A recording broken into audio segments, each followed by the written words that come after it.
Hello dear students, you are welcome in RK Institute. I am Dr. RK Sani and today I am going to discuss another paper for JEE examination. Particularly JEE main examination के लिए आज मैं आपको दूसरा paper upload कर रहा हूँ।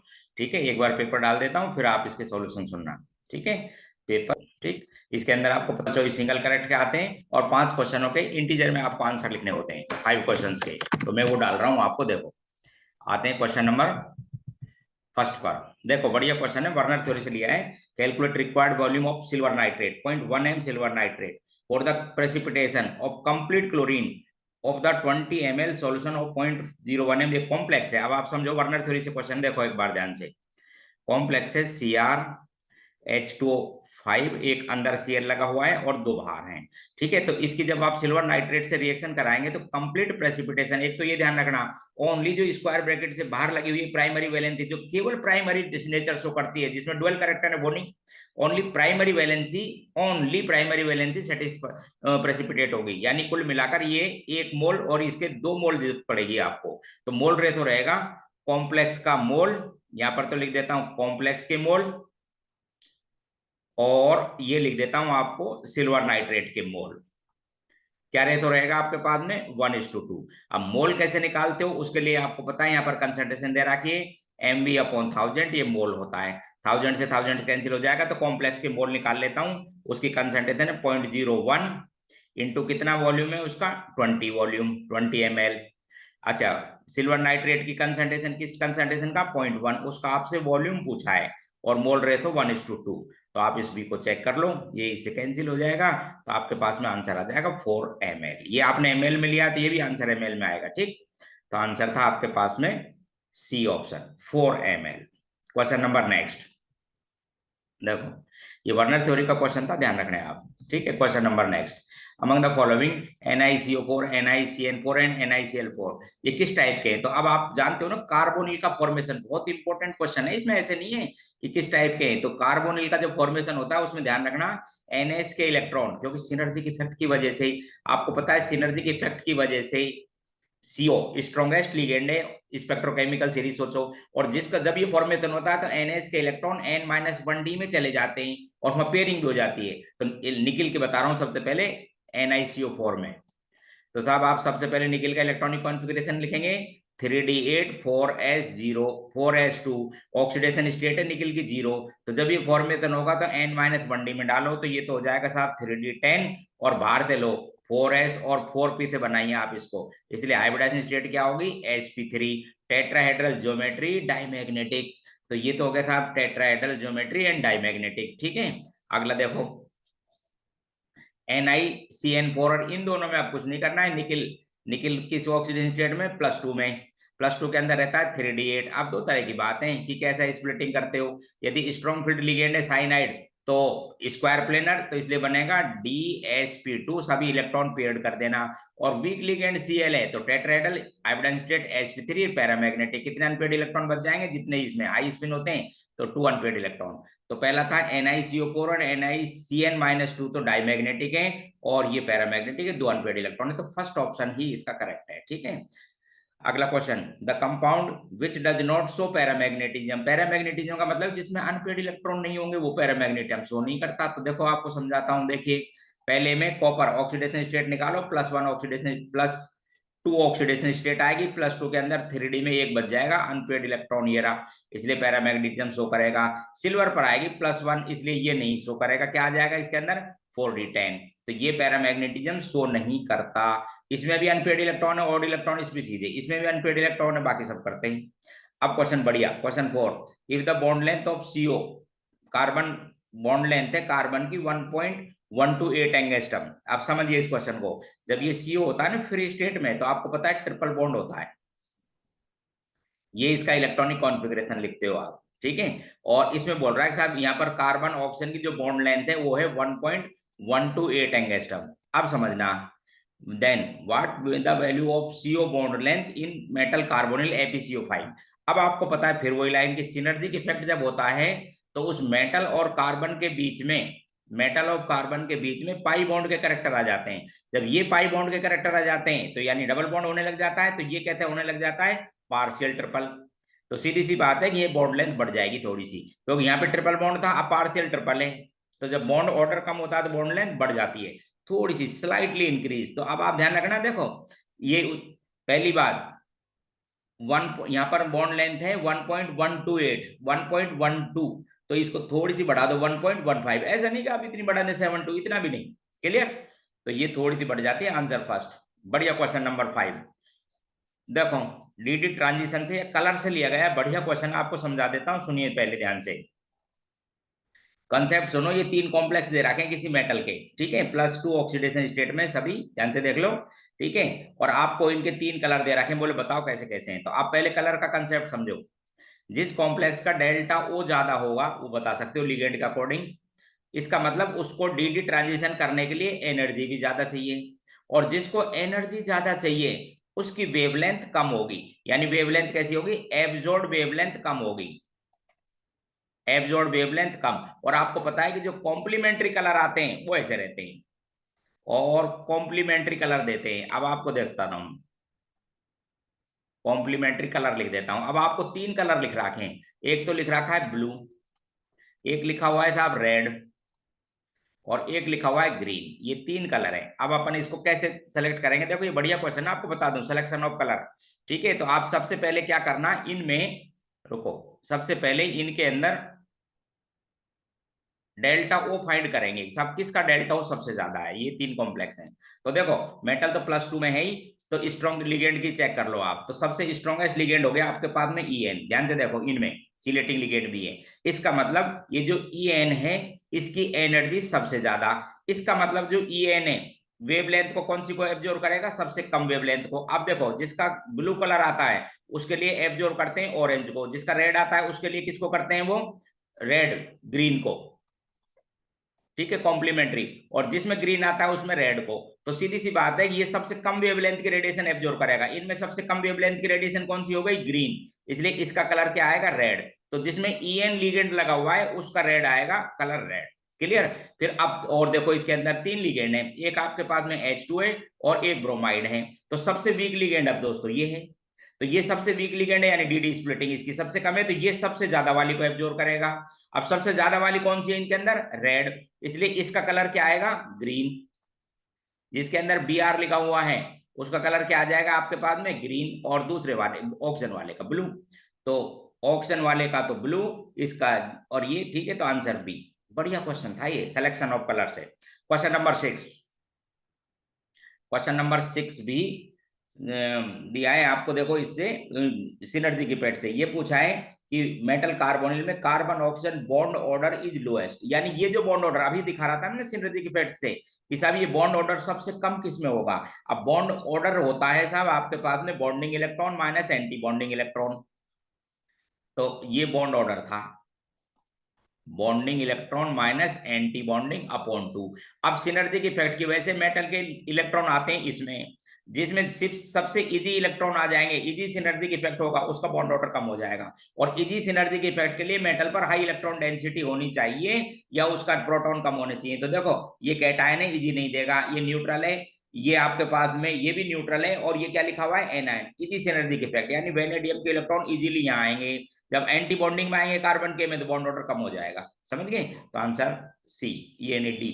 Question, which type bond present in the anion of chloric acid? पहले क्लोरिक एसिड का एनायन है, ये है साहब क्लोरिक एसिड, इसका एनायन बन गया आपके पास में ClO3-। इसकी स्ट्रक्चर बनाते हैं आप, देखो ये साहब आप इसकी स्ट्रक्चर बनाएंगे तो इस पर हाइब्रिडाइज्ड स्टेट क्या आ जाएगी? sp3। इसका मतलब S और P के जो इलेक्ट्रॉन, एक तो आपके पास में sp हाइब्रिड ऑर्बिटल में रहेगा लोन पेयर, और 3 बना लेंगे सिग्मा बॉन्ड। तो अब जो पाई बॉन्ड बना है किससे बना है? D से। तो इसे कहेंगे आप डी पाई पी पाई बॉन्ड। ऑक्सीजन के पास में P रहेगा, डी पाई पी पाई बॉन्ड, दोनों डी पाई पी पाई बॉन्ड, ठीक है। तो इनको समझा करो आप केमिकल बॉन्डिंग से। इसमें केमिकल बॉन्डिंग और कोऑर्डिनेशन के क्वेश्चन दिए हैं, आपको बता देता हूं। और जे के क्वेश्चन है उसमें कोऑर्डिनेशन के। Question 8, spin only magnetic moment of this compound. अब समझिए आप ध्यान से, अब इस Hg के बारे में सुनो।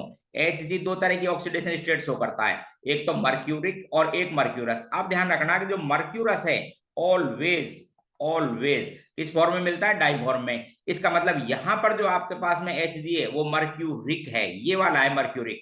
और जब ये मर्क्यूरिक है तो ये जो कॉम्प्लेक्स बचा आपके पास में CO SCN, जो ये कॉम्प्लेक्स स्पीसीज बची CO SCN4, इस पे चार्ज कितना हो गया -2। कैसे पहचाना? Hg के एटोमाइजेशन इससे चार्ज से। Hg जब मोनो एटॉमिक फॉर्म में होता है तो मर्क्यूरिक, और मर्क्यूरस मिलता है ऑलवेज डाइमेरिक फॉर्म में, इसलिए ये +2 में था, तो ये कॉम्प्लेक्स +2 में -2 में हो गया। अब यहाँ पर कोबाल्ट की ऑक्सीडेशन स्टेट निकालो, तो कोबाल्ट की ऑक्सीडेशन स्टेट हो गई साहब वही +2, क्योंकि ये -1 का है, और +2 में टेट्राहेड्रल स्पीसीज है, 3D कितना मिलेगा 7। तो इसमें जितने अनपेड इलेक्ट्रॉन होंगे वो इसके अंदर कॉम्प्लेक्स में हो जाएंगे, क्योंकि सभी टेट्राहेड्रल कॉम्प्लेक्स कैसे होते हैं? High spin. तो इस 7 के अंदर आपके पास में 1 1 1 करके भर लेना हुंस रूल से, 5, उसके बाद में पेयरिंग कर देना, तो 2 अनपेड इलेक्ट्रॉन। फिर आपके पास में स्पिन मैग्नेटिक मूवमेंट का एक फॉर्मूला है, स्पिन मैग्नेटिक मूवमेंट का फॉर्मूला है n और n+2। कितने अनपेड इलेक्ट्रॉन है? 2। तो ये हो गया था 4, 4 को 2 से मल्टीप्लाई करो, कितना हो जाएगा? 8, √8 आंसर आएगा इसका, √8। एक बार चेक कर लेता हूं मैं इसको, ठीक है ना? तो आंसर आपके पास में कितना इलेक्ट्रॉन आ जाएगा? √8। कोबाल्ट की ऑक्सीडेशन स्टेट कितनी आई यहाँ पर? +2। वैसे मैं आपको बताऊं कि ये जो लिगेंड है, मैं आपको बता देता हूं कि एक तो ऐसे, अच्छा दूसरा क्या है कि ये जो कोबाल्ट है SCN, इस पे चार्ज कितना आया था आपके पास में? -2। तो कोबाल्ट पर ऑक्सीडेशन स्टेट कितनी आ गई थी? एक मिनट रुको, कोबाल्ट पर ऑक्सीडेशन स्टेट +2 का मतलब क्या लिखेंगे आप? 3d7। और 3d7 में रुकिए एक बार, 3d7 में जब आप इलेक्ट्रॉन फिल करेंगे हुंस रूल के अकॉर्डिंग, तो 3 अनपेड इलेक्ट्रॉन मिलेंगे। वो गलत हो गया थोड़ा सा, कितने मिलेंगे? 3 अनपेड इलेक्ट्रॉन। और 3 अनपेड इलेक्ट्रॉन की जब बात करेंगे तो n और n+2 स्पिन मैग्नेटिक मूवमेंट, 5 और 3 15, यानी √15 आएगा भाई, सॉरी, इसका आंसर कितना आएगा? √15। इसको थोड़ा सही कर लेना, क्वेश्चन नंबर 8 आंसर √15। रीजन एक बार फिर समझा देता हूं कि मर्क्यूरी तो इसमें +2 में, इसका मतलब ये -2 में, स्पीड ऑफ स्टेट +2 पर 3d7 हाई स्पिन होते हैं सभी टेट्राहेड्रल कॉम्प्लेक्स, तो 3 आपके पास कॉम्प्लेक्स में रहेंगे। क्वेश्चन नंबर 9 देखो, बढ़िया क्वेश्चन। क्वेश्चन 9 क्या है कि कुछ पेयर दे रखे हैं आपको, और ये पूछा है कि exhibit same colour in solution. Expected कि हम कैसे एक्सपेक्टेशन करें दोनों से इनका एक जैसा कलर आ जाए। तो आपको पता है कि साहब dt ट्रांजिशन की वजह से कलर आता है, तो जिनमें नंबर ऑफ अनपेड इलेक्ट्रॉन बराबर हों उनसे हम एक्सपेक्टेशन कर सकते हैं कि इनके कलर भी एक जैसे होंगे। जैसे इस वेनेडियम में, अब आप देखो इस वेनेडियम की ऑक्सीडेशन स्टेट है +4 में कितना इलेक्ट्रॉन मिलेगा? 1 अनपेड इलेक्ट्रॉन। आयरन की +2, कितने इलेक्ट्रॉन मिल जाएंगे? 4। तो Fe+2 के अंदर इलेक्ट्रॉन मिलेंगे, डी के अंदर 3d6, जिसमें 4 अनपेड इलेक्ट्रॉन होंगे। इसका मतलब इनके कलर की एक जैसी एक्सपेक्टेशन में नहीं कर सकता। ऐसे ही कॉपर का निकालो, कॉपर इसमें किसमें? +2 में। +2 में क्या लिखोगे आप? 3d9। कितने अनपेड इलेक्ट्रॉन? बोले हाँ 1। कितना अनपेड इलेक्ट्रॉन मिलेगा? यहाँ भी 1। तो इसमें वेनेडियम और कॉपर वाले इस कंपाउंड से एक्सपेक्ट कर सकता हूं कि इनके कलर एक जैसे होंगे। क्यों होंगे एक जैसे? बोले साहब इनके अंदर नंबर ऑफ अनपेड इलेक्ट्रॉन एक जैसे हैं, ठीक है। तो ऐसे आप इसको चेक करते हैं कि जिसमें number of unpaired D transition से कलर आते हैं और जिसमें एक जैसे अनपेड इलेक्ट्रॉन होते हैं, तो सिमिलर कलर की आप एक्सपेक्टेशन कर सकते हो। Which one is a polar species? तो देखो चेक करके देख लिया करो, हाइब्रिडाइजेशन और रेगुलर स्पीसीज। sp3 हाइब्रिडाइजेशन है, रेगुलर। sp3d3 है, रेगुलर। clf3 बेंट स्पीसीज है, इसलिए इसका ये एक पोलर स्पीसीज है, इरेगुलर है। आपको पता है ना sp3d हाइब्रिडाइजेशन है, लेकिन कैसी है ये? Bent T side, T bent जैसे टी, इसलिए ये रहेगी आपके पास में पोलर। XeF4 भी आपको बता देता हूं, ये भी नॉन पोलर है, क्योंकि इसमें sp3d2 हाइब्रिडाइजेशन है, लेकिन दोनों जो लोन पेयर लगे हुए हैं वो कहां पर लगाएंगे? 180 पर, एक्सियल पोजीशन पर, ठीक है, एक्सियल पर, इसलिए ये भी नॉन पोलर। तो आंसर सी लिखना, पोलर।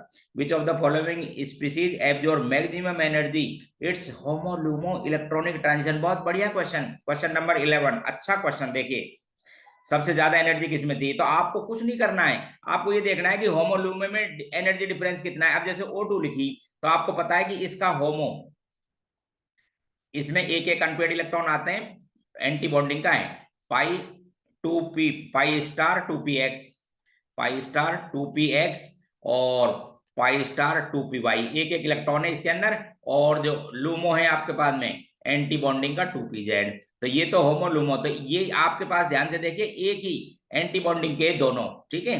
अच्छा इसी तरह से अब आप समझ लो, देखो मैं आपको समझाता हूं, ऐसे ही लिख लेना सबको। एंटी बॉन्डिंग के ही नाइट्रोजन में आएगा, नाइट्रोजन जैसे N- लिखते हैं ना, हालांकि उसके अंदर सिनर्जी इफेक्ट आता है तो उल्टे हो जाता है ऑर्डर, लेकिन वो ये जो N2 लिखोगे, इस N2 में होमो तो है आपके पास में σ2pz, चेक कर लेना, होमो क्या है, सिग्मा 2pz भरा हुआ, हाईएस्ट ऑक्यूपाइड। और लूमो जो है आपके पास में, उसमें है ये एंटी बॉन्डिंग के, पाई स्टार 2px और पाई स्टार 2py। अब समझिए आप, ये होमो है, ये लोमो, तो ये तो है बॉन्डिंग का बीएमओ, और ये क्या है एबीएमओ का, तो इनमें एनर्जी डिफरेंस ज्यादा रहता है। कंक्लूजन ये था, यदि इलेक्ट्रॉन ट्रांजिशन होमोलुमो करता है और यदि एंटी बॉन्डिंग के तो कम एनर्जी डिफरेंस होता है, बॉन्डिंग के तब है तब भी कम होता है, लेकिन यदि एक हो बॉन्डिंग का और दूसरा हो एंटी बॉन्डिंग का तो एनर्जी डिफरेंस ज्यादा होता है। तो answer D. Question, which of the following molecular species bond order between central atom and oxygen is maximum. तो आप इनकी स्ट्रक्चर लिख के देख लो, सबसे ज्यादा बॉन्ड ऑर्डर का मतलब कितने बॉन्ड बने हुए हैं, जैसे ClO4 के लिख सकते हैं पर क्लोरेट आयन की, तो इसके अंदर आपको पता है ये इसकी स्ट्रक्चर है। बॉन्ड ऑर्डर निकालने के लिए total bonds upon total linkage, तो इसका बॉन्ड ऑर्डर आएगा 1.75। ठीक है, इसी तरह से डाईथायोनेट आयन की, डाईथायोनेट आयन में भी देखो रेजोनेंस है, डाईथायोनेट आयन ऐसे होता है S2O6, ये था आपके पास में डाईथायोनेट आयन है, तो यहां पर भी 2 से कम आएगा क्योंकि रेजोनेंस में घूमता रहता है इस तरह से बॉन्ड। एक है HCO3, इसके अंदर कंप्लीट डबल बॉन्ड आएगा, कोई रेजोनेंस नहीं, तो कंप्लीट डबल बॉन्ड, सबसे ज्यादा आपके पास में डबल बॉन्ड है, तो यही पूछा है बॉन्ड ऑर्डर, तो यही आंसर लिख लो। जीनेट जो आयन है, परजीनेट आयन, एक जीन परजीनेट आयन भी लिखा हुआ है, देखो इधर ध्यान से, इसकी स्ट्रक्चर भी समझा दूं आपको। HCO6, तो आप क्या करना, 4 तो ऑक्सीजन लिखना इस पर प्लेन में, जिसपे लगाना नेगेटिव चार्ज, परजीनेट आयन कहते हैं, और +8 बना हुआ है और जीनोन +8 तक शो करता है, इसलिए उसका बॉन्ड ऑर्डर भी 2 से कम आएगा। तो आंसर ये लिख रखे हैं कि साहब इनमें करेक्ट एसिडिक स्ट्रेंथ, तो अब आपको पता है कि लेफ्ट टू राइट जाते हैं तो एसिडिक स्ट्रेंथ बढ़ती है ऑक्साइड की, एल्यूमिनियम एम्फोटेरिक, सिलिकॉन वाला एसिडिक, फॉस्फोरस इससे ज्यादा एसिडिक और SO2 इससे ज्यादा। इसी पीरियोडिक टेबल में लेफ्ट टू राइट जाने पर ऑक्साइड्स की एसिडिक स्ट्रेंथ, ऑक्साइड से हाइड्रोक्साइड हो उनकी एसिडिक स्ट्रेंथ इंक्रीज होती है। क्वेश्चन 13, क्वेश्चन 14, प्रेडिक्ट, हाँ, प्रोडक्ट ऑब्टेन स्ट्रॉन्ग हीटिंग। अब आप एक बात ध्यान से देखना, ये जब आप इससे इसलिए बता रहा हूँ क्योंकि जेई में ये पॉइंट आता रहता है, सॉल्ट एनालिसिस है आपके पास में, जब आप इसको स्ट्रांगली हीट करोगे फेरिक क्लोराइड 6H2O को, तो सबसे पहले ध्यान रखना इनका हाइड्रोलिसिस होता है।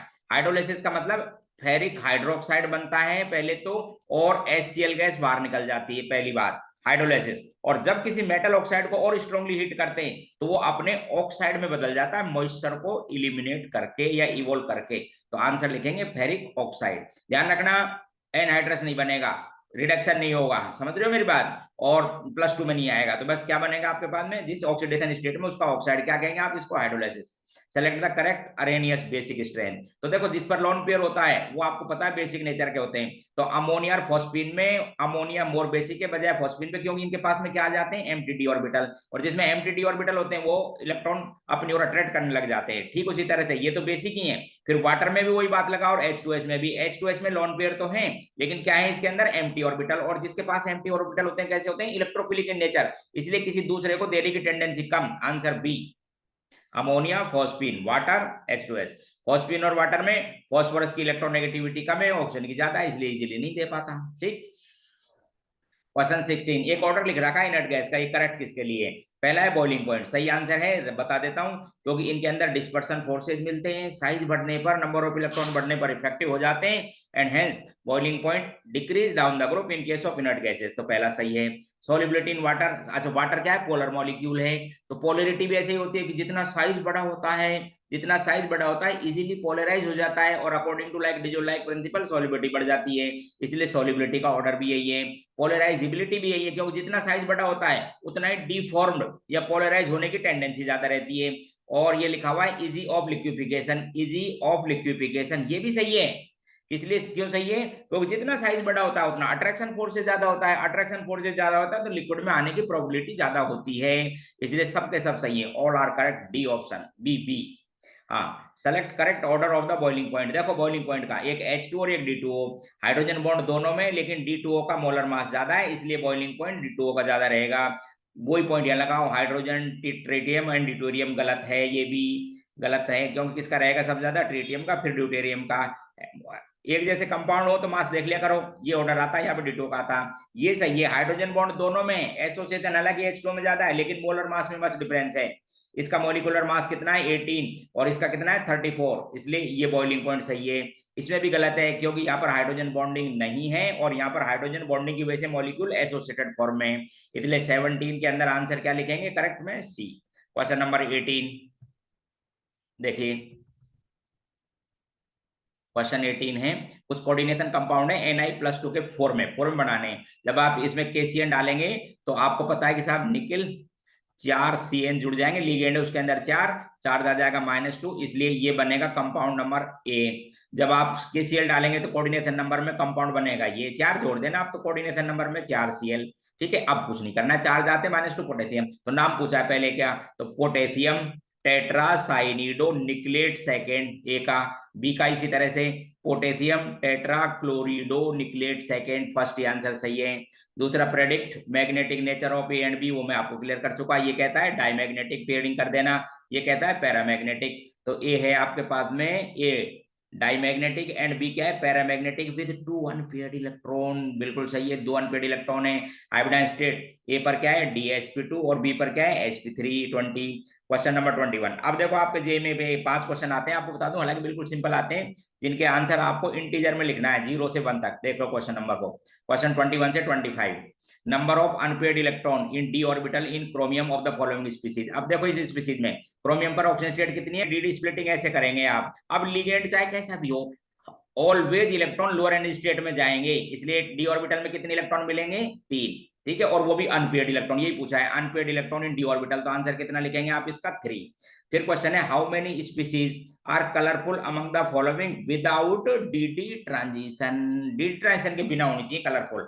तो देखो ये कलरफुल है डी ट्रांजिशन से, ये भी ये कलरफुल है विदाउट डी ट्रांजिशन, जिसको आप चार्ज ट्रांसफर कहते हो। एक क्रोमाइल क्लोराइड भी कलरफुल है चार्ज ट्रांसफर की वजह से।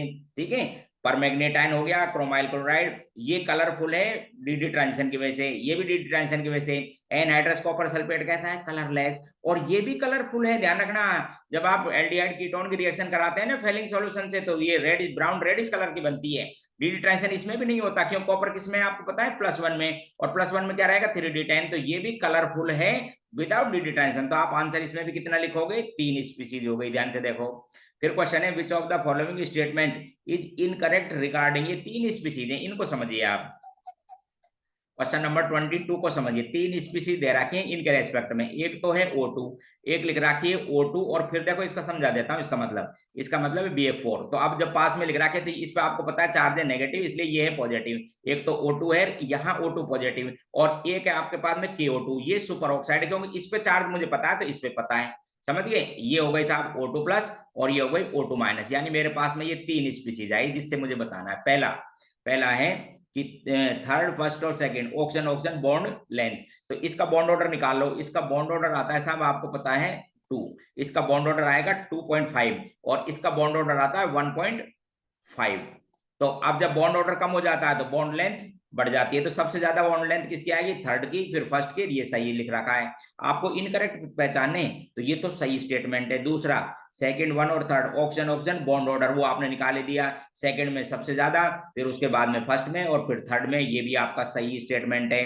फिर लिख रखा है बॉन्ड डिसोसिएशन एनर्जी, तो बॉन्ड डिसोसिएशन एनर्जी सबसे ज्यादा 1 की नहीं, सबसे ज्यादा किसकी आएगी, सेकंड की। बॉन्ड डिसोसिएशन एनर्जी सबसे ज्यादा सेकंड की, फिर आएगी फर्स्ट की, सबसे कम किसकी आएगी, थर्ड की। ये इनकरेक्ट है, ये इनकरेक्ट है, जो आपको देना था आंसर ये इनकरेक्ट, यानी एक और चेक कर लेते हैं थर्ड को। इसमें number of unpaired electron present in anti bonding, तो चेक कर लो। देखो फर्स्ट वे अनपेयर्ड इलेक्ट्रॉन, जैसे फाइनल वाले को चेक करेंगे तो इसके एंटी बॉन्डिंग में आपको पता है, वैसे तो शुरू से ही काउंट करना, बाकी इसके एंटी बॉन्डिंग में 2 अनपेयर्ड इलेक्ट्रॉन तो ऊपर वाले में है। ठीक है, अच्छा इन दोनों में एंटी बॉन्डिंग में कितना रहेगा, एक एक इलेक्ट्रॉन, इसलिए ये भी सही लिख रखा है। तो आंसर पूछा है कि how many statement are incorrect, तो क्या आंसर देंगे 1। अच्छा, how many species among the following in which sp mixing takes place, अब इसको देखो MOT से लिया गया है। अब sp मिक्सिंग क्या होता है सुन लो, जिनके अंदर टोटल इलेक्ट्रॉन 14 तक होते हैं, या फिर मैं बोलूं टोटल प्रोटॉन 14 तक होते हैं न्यूक्लियस में, उनके S और P एक दूसरे के क्लोज होते हैं। जब एक दूसरे के क्लोज होते हैं तो वो इंटरेक्ट करते रहते हैं, इंटरेक्ट करते हैं, उस इंटरेक्शन से, इंटरेक्ट का मतलब समझते हो, उनकी एनर्जी में डिफरेंस आता रहता है, उस इंटरेक्ट करने से जिसकी एनर्जी ज्यादा वो ज्यादा हो जाती है, कम वाले की कम, ऐसे इंटरेक्शन, इसी को कहते हैं sp मिक्सिंग। इसलिए कुछ मॉलिक्यूलर ऑर्बिटल की एनर्जी चेंज हो जाती है। तो आपको कितना ध्यान रखना है, टोटल इलेक्ट्रॉन याद रखो या तो 14 तक, और यदि इलेक्ट्रॉन की बात नहीं है तो टोटल प्रोटॉन चेक करो 14 तक न्यूक्लियस के अंदर, समझ गए। ये देखो, तो N2 में मिल जाएगी, B2 में मिलेगा, CO में मिलेगा और H2 में मिलेगा। आंसर क्या लिखोगे, 4, sp मिक्सिंग। नाइट्रोजन तक रफ याद रखो। How many stereo isomers possible of this compound, ठीक है। तो आप पहले तो इस कॉम्प्लेक्स को देख लो, ऑक्टाहेड्रल कॉम्प्लेक्स है, कितने बना सकते हो आप। बाइडेंटेड लिगेंड है इसके अंदर, एक तो इथाइलिन डाइअमीन 2 बार तो, और एक मोनोडेंटेड लिगेंड है। तो देखो आप ध्यान से, तो ऑक्टाहेड्रल में क्या है कि 6 तो आप लगाते हो लिगेंड, तो एक EN ऐसे लिख दिया, एक EN इधर जोड़ दिया, क्योंकि हमेशा सिस पोजिशन पर यानी एडजेसेंट आते हैं, और एक Cl ऐसे लिख दिया। मैं इसको एक ऐसे भी लिख सकता था, देखो देखो, एक EN इस डायरेक्शन में जोड़ दिया, एक EN एडजेसेंट तो लिखनी है आपको, एक EN और एक Cl। अब ध्यान से देखो, ये जो आइसोमर है इसको कहते हैं ट्रांस, जिसके अंदर प्लेन ऑफ सिमेट्री, इसलिए ये तो इनएक्टिव, ये सिस फॉर्म में एक्टिव। एक इसकी मिरर इमेज बनाएंगे तो ये डी फॉर्म और एक एल फॉर्म। तो एक तो लिखेंगे ट्रांस जो इनएक्टिव, और एक दो क्या एक क्या लिख देंगे, सिस जो एक्टिव, जिसके दो। तो कोई पूछे टोटल स्टीरियो आइसोमर, तो उसमें ज्योमेट्रिकल और ऑप्टिकल दोनों आते हैं, ध्यान रखना। आंसर कितना लिखेंगे, 3। तो ये मैंने इसका आपको डिस्कस कर दिया है, अगली क्लास में और आपको पेपर डालूंगा, प्रैक्टिस करते रहो। अब आपका पास जेईई का पेपर होने वाला है। Okay bye.